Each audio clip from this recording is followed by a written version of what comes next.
This is Nightline, your open door to people and places, and this is Walter O'Keefe. Nightline invites you to listen in on NBC's award-winning science fiction series, X-1.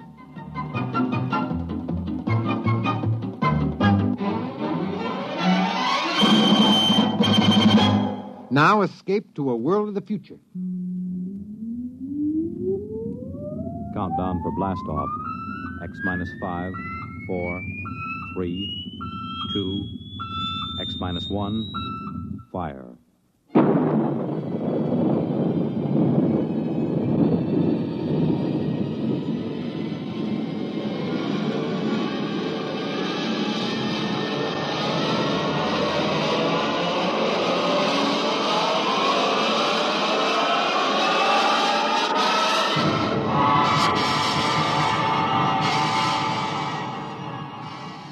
From the far horizons of the unknown come tales of new dimensions in time and space. These are stories of the future, adventures in which you'll live in 1,000,000, could be years, on 1,000 maybe worlds. The National Broadcasting Company, in cooperation with Galaxy Science Fiction Magazine, presents X minus 1.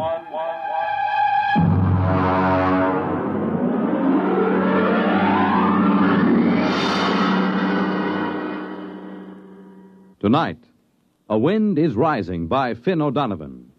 But first, hear this.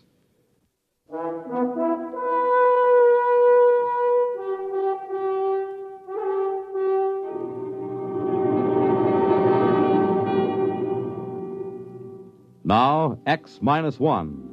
And tonight's story, A Wind is Rising.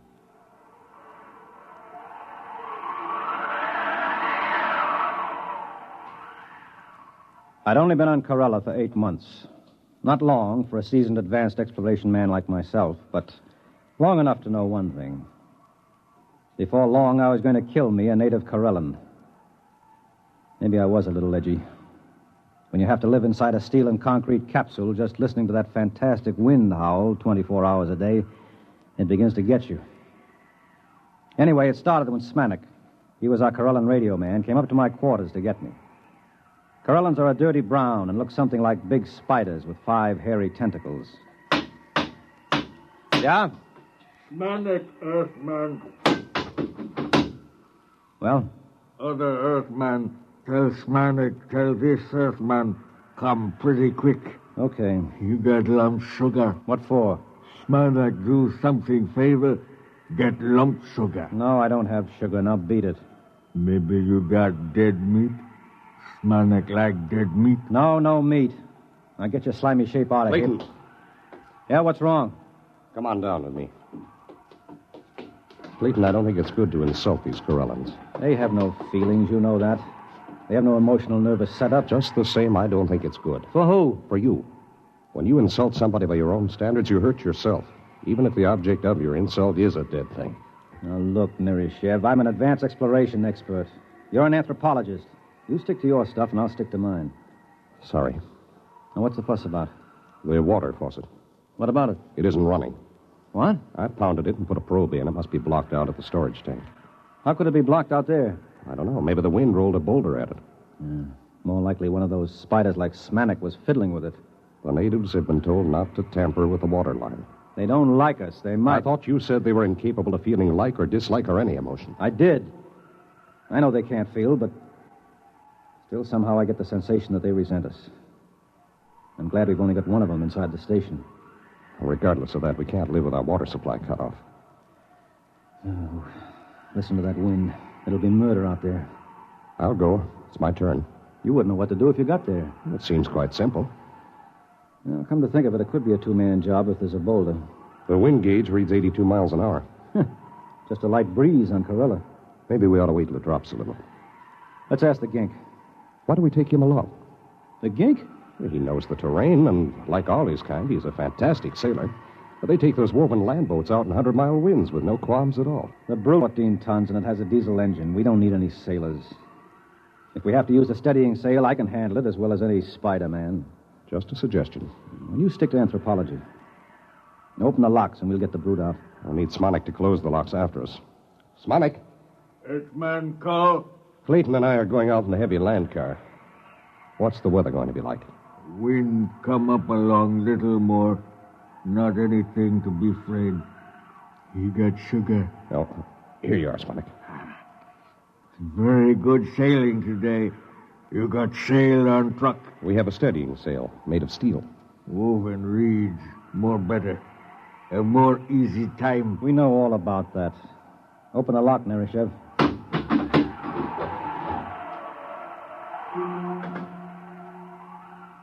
The brute, as we called it, was armored like a tank and streamlined. It had vision slits of shatterproof glass, and most of its 14 tons were centered near the ground. It was sealed from dust and had 6 giant tires made of woven steel mesh. It was built to take the rocky terrain of the planet Corella and to navigate in the gale-force winds that battered the planet. I strapped myself into the cockpit, and we were ready. The wind indicator told me that the winds had risen to 94 miles an hour and rising.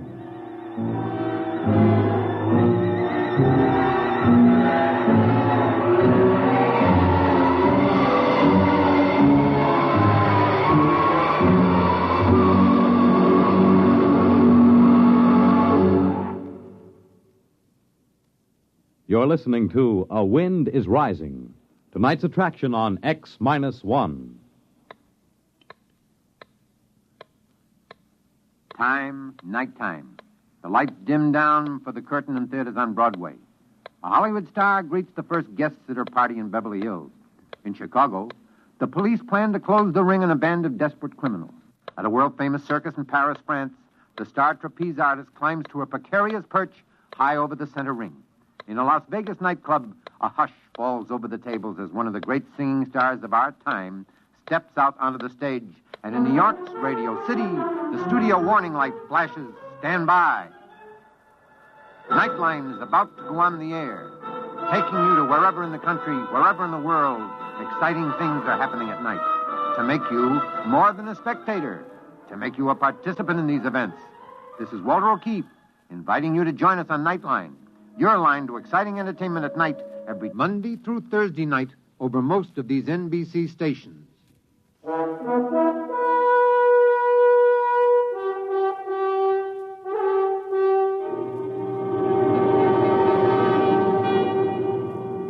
Now back to X-1 and A Wind is Rising.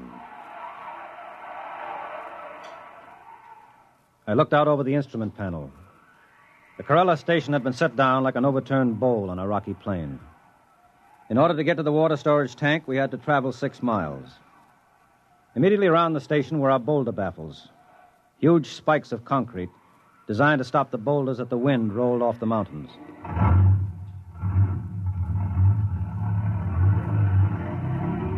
I shoved the brute into gear, and we were on our way. Hang on, Nerishev. Here we go. The wind is up to 97. Do you suppose we're in for a storm? The gink said it was fine sailing weather. For a Corellan, maybe. Well, this baby can take it. You see the pipeline yet? The sand is pretty thick in the vision glass. There it is. About 2 points on the starboard bow. I see it now. What's our speed? 3 miles an hour. Give us a little more oxygen in here. Right? Hey, there's something coming toward us. Looks like a boulder. Hard right. That was no boulder. That was one of those ginks out for a sail in his land ship. Playful, aren't they? Next one scares us like that, I'll shoot him, so help me. I don't understand how they can sail those flimsy ships on those wooden rollers. What's our wind speed now? 102 miles an hour. I think it's going to be a storm, Clay. Well, there's no point in turning back now. We can't live without water. I'm game if you are. What's the strongest storm we've ever recorded? Well, let's see. In the 8 months we've been here, about 168 miles an hour. Well, this baby was built to navigate up to 200. We'll be all right.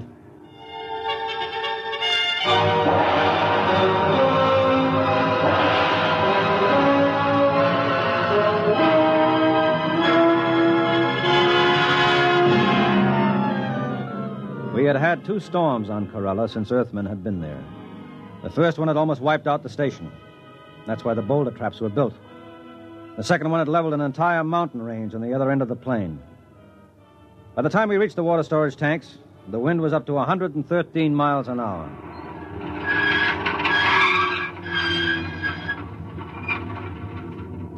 Well, this is it.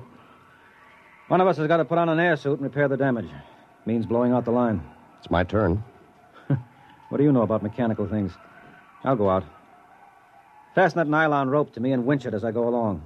I'll anchor the brute in the lee of the concrete breaker. Maybe you ought to wait till the wind dies down. It isn't dying down, it's rising. We can radio Smanik at the station and get a report. You think he'll give us a straight answer? I trust him. Hello, Smanik. This is Nereshev calling Smanik. This Smanik, Earthman. How long is this wind going to keep up? Long time. Maybe even longer. More than 2 hours? Yes. Okay. Clayton is going out to fix the pipe. We'll be back in an hour if everything holds. Okay. Well, I'm ready. Lock my helmet. Can you hear me? Yes. Okay. Open the chamber. Here I go.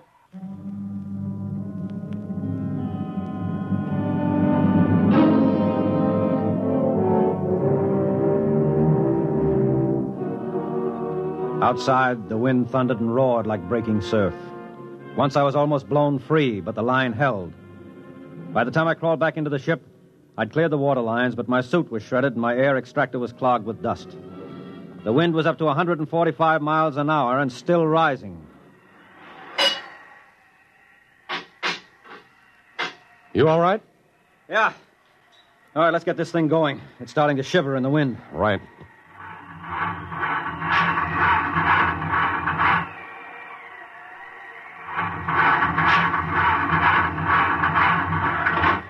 What's wrong?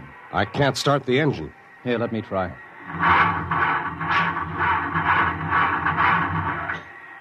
Sand. Sand in the bearings, in the injectors, every place. She'll never start. Good grief. Well, we'll have to sail her back. What? I said we'll have to sail her back. At wind speeds like this? It'll be like sailing a little dinghy across the Atlantic in a gale. Well, what else can we do? Put out the auxiliary anchor and ride it out. No. One good boulder and we'd be goners. Come on, raise the sail. Okay.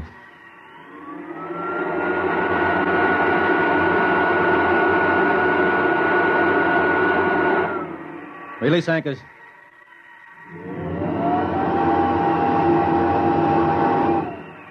Hang on. Here we go.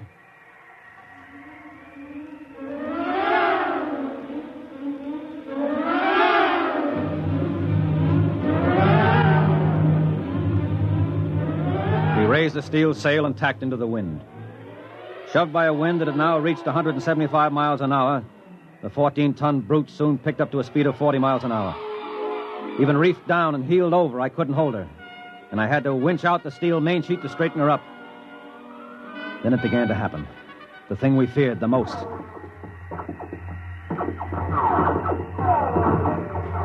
What's that? The wind is tossing rocks at us. Oh. Well, as long as we're not capsized, we'll be okay. She's heeling at 45 now. It's no problem. So rock smashed the visor. Put on your oxygen mask. Wait.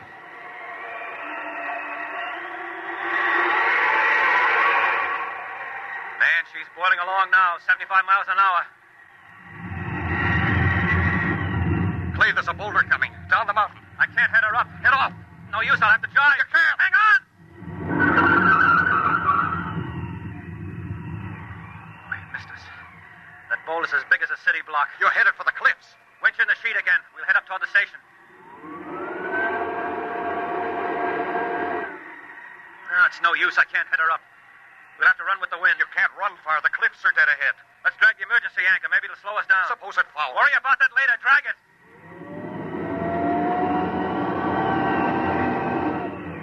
That's better. I may even be able to head her up now. Those cliffs. Holy smoke, look at that. A dozen Corellan land ships sailing toward the station like it was a fine afternoon. They usually keep away from the station. There's no time to worry now. Winch in the sheet. I'm going to head up higher.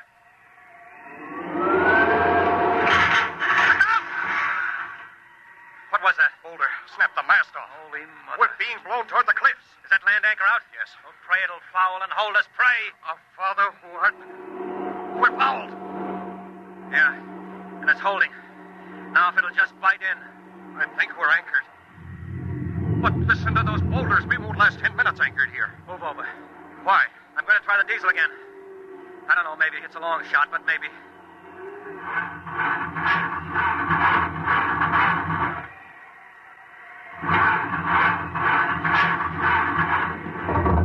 It's caught. It's caught. Come on, baby. Start. Start. That's it. She's running. She's running. All right, let go of that anchor. Warm up that coffee, Smanik. We're coming in.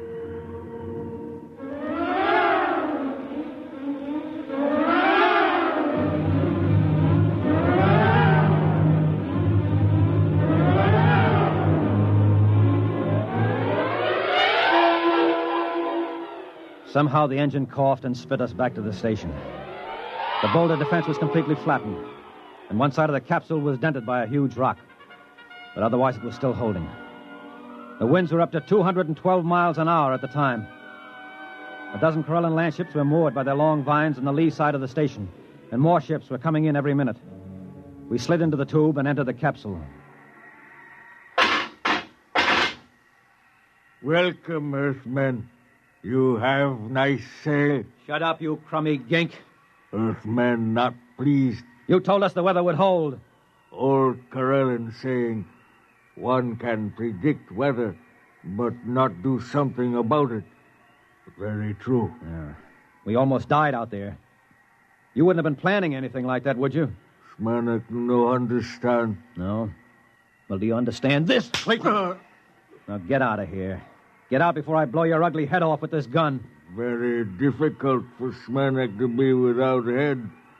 Impossible to eat sugar or dead meat for almost 3 weeks before new head grow. Smanik join his people now for summer festival. Now, you do that. Pronto. Wait a minute, Smanik.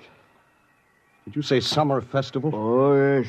Ancient Corellan festival. When summer ends, we go sail away to caverns in far west. Caverns? Yes. We live in caverns for 3 months. In that way, we have safety. Safety? From what? From winds. After summer is over, come winter storms.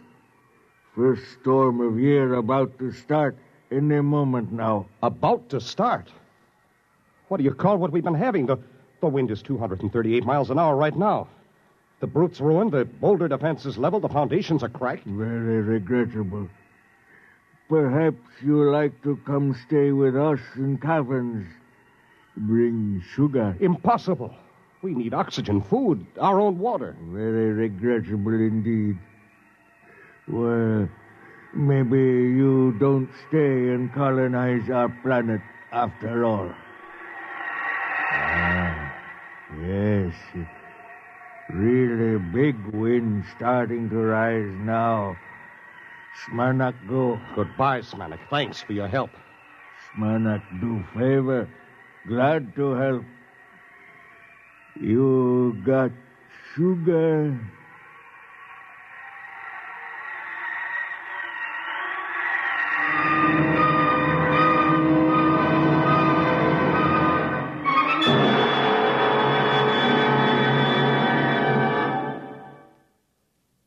Fred Collins again, and I'll have another word for you about X-1 in a moment.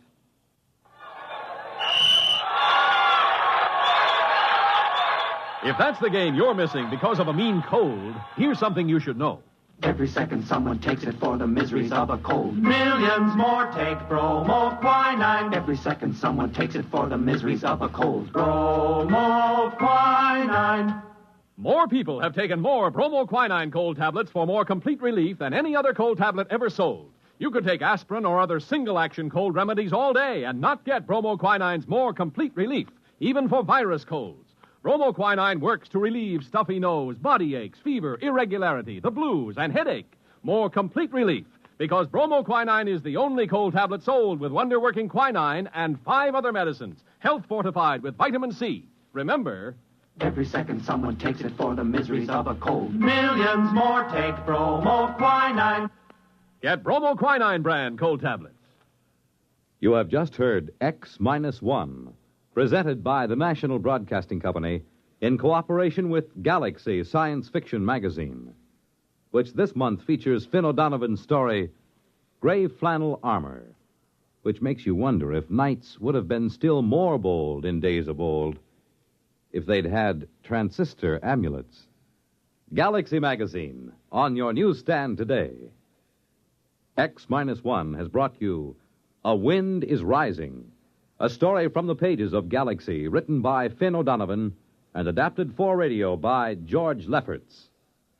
Featured in our cast were Les Damon as Clayton, Bert Cowlan as Nerishev, and William Griffis as Smanik. This is Fred Collins. X-1 was directed by George Voutsas and is an NBC Radio Network production.